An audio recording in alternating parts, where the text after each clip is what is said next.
Hello friends, Mark Host here with my buddy Cowboy Joe Boo, and as always, thank you guys for watching, subscribing, and commenting on the Joe Boo Report. Man, without you guys, this thing would be nothing. Now I gotta tell you, I may lose some of you subscribers, and that's okay, because I'm not here because I'm trying to please somebody or I have some other hidden agenda or whatever. These are just my opinions, my thoughts, and what I want to do. If it ends up being that I'm the only one that ends up listening to this, so be it. But enough already about Dak Prescott should be benched for Tony Romo. Now listen, we're all following along with Jerry Jones and his love fest with Tony Romo, and we understand that. But Jerry Jones says a lot of things that aren't reality, okay? They just let Jerry go off and be Jerry. So ignore Jerry Jones. When you have to start worrying is when Stephen Jones says something. All right? But the talking heads out there, oh, they're loving life because they got you hook, line, and sinker getting this stuff out here that Tony Romo is a better quarterback. The Cowboys should change. And this is why Dak is doing this. This is that. Look, guys. The Dallas Cowboys are 11-2. 11-2. With 3 more games left. Chances are they'll win at least 1 or 2 more games and end up with a 12 or 13 win season. Something the Dallas Cowboys have hardly ever done. They certainly have never had an 11-game winning streak before. When you talk about Don Meredith or Roger Staubach, Troy Aikman, it hasn't happened. Now, I know a lot of you will say that it's only because of the team that's around Dak and all he has to do is show up and that's why they've won. Well, I'm going to tell you that's a crock of crap. Same offensive line last year. One of the top 6 running teams last year, yet Brandon Weeden and Matt Castle could only get 1 win between them. So clearly there's more that has to be done than just showing up. So it kind of gets underneath my skin that how all you people are so ungrateful that you're ready to just say the hell with this guy and toss him on the scrap heap.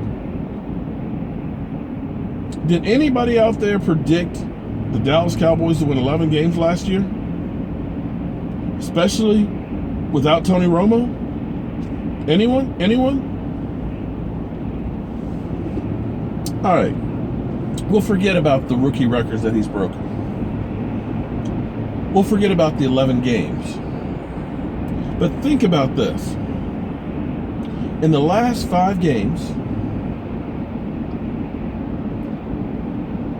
every one of those teams are fighting for a playoff spot. And I'm not talking about mathematically. I'm talking about these guys all have legitimate claims to playoff spots. Because the Cowboys went into Pittsburgh and beat Pittsburgh in Pittsburgh. That defense is ranked 11th. They went to Minnesota and beat that team with the second-rate defense. They played Baltimore Ravens with the number 4 defense. They beat that team.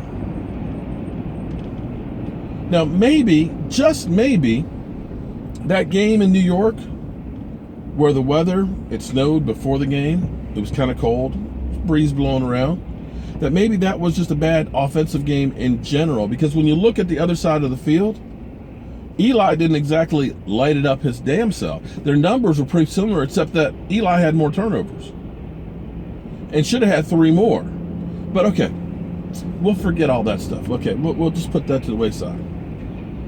The bottom line on this whole conversation hinges on one simple fact. Is player A better than player B? And does that player give me a better chance to win? Bottom line. And that's what it should be for every position on the field. If this guy is better, I don't care what he's getting paid, he's the guy that plays. Now, a lot of the pundits out there will say, Tony Romo is a Pro Bowl quarterback. He's been there. He's got experience. Well, you know, those same jackasses said when Tony Romo went down, the Dallas Cowboys have to get a veteran quarterback because Dak Prescott is not ready. He's a rookie quarterback. He's a 4th rounder. Okay. So they were saying that the Dallas Cowboys should have signed Josh McCown.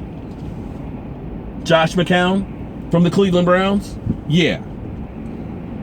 Now, clearly, if all Dak had to do was show up, then we should have just gotten Josh McCown and had him play. Problem would have been solved, right? Now, do you really believe that the Dallas Cowboys would be 11-2 with Josh McCown? And if you do, I got a bridge in Arizona I'd like to sell you.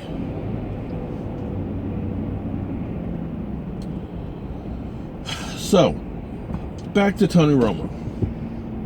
Here's the thing. A lot of the pundits say Tony Romo is a better quarterback. Tony Romo gives you a better chance to win. Tony Romo has more experience. But we won't talk about the playoff record. Let's just go back to 2015, the 4 games he played in.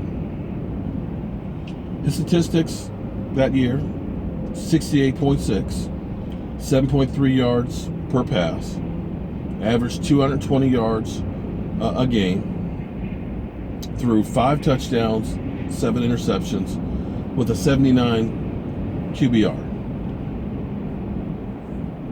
Now, a lot of people say, well, you can't count that. He was coming back from 2 injuries. Oh, okay. He was rusty because he hadn't been playing. It was the beginning of the season. Oh, okay. So what makes you think that if he was inserted now, he wouldn't be rusty? And if he comes in now, let's say hypothetically, he does come in rusty, and you put him in for Tampa Bay, throws a few picks, and we lose that game. All of a sudden, home field advantage could be at jeopardy, because then now you got to win those 2 games, the next 2. And if he looks bad, then what do? Do you go back to Dak, or do you say Tony Romo can work through it? Because if you say Tony Romo can work through it, why won't you get Dak work through his 1 bad game? And then you're risking the psyche of your rookie quarterback. Because quite frankly, if I ended up being Dak Prescott, I end up breaking all these records, we end up being 11-2, and you decide to pull me, you know what? F you. What do I have to do? What does a brother have to do when I do that? You gonna pull me? And then you're gonna turn around and say, you know what, Dak, why don't you come on back over? I'd say, you know what? That's all right. Let Tony take care of it. I mean, that's how I would feel. I don't think Dak Prescott would do that because he's a team player who cares about the team first before himself. Now, that's not to say that Tony Romo would do great, but we're going by history. Now, last year, first game of the season, played against the Giants. We won that. He threw for 356 yards. 3 TDs, 2 interceptions. Okay. Deal with the interceptions. He got more touchdown passes. That's better. The Eagle game, he threw about 20 passes, no touchdowns, no interceptions, got hurt. He came back in the Miami game. So at the Miami Dolphins, he threw 2 picks and 2 touchdown passes, was for 227 yards. Nothing spectacular. Nothing earth-shattering. Average quarterback day. Then we get to Carolina on Thanksgiving. He got hurt in that game again. And he threw 11 of 21. 3 interceptions. Looked completely awful. Now again, defenders will say, he's still coming back, he was rusty. But he's going to be rusty coming back this year.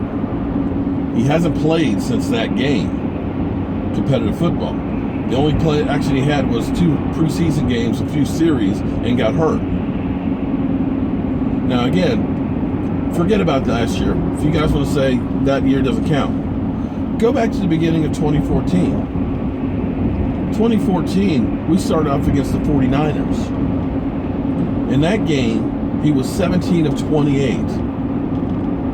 Threw 1 touchdown pass and 3 interceptions. And we lost that game.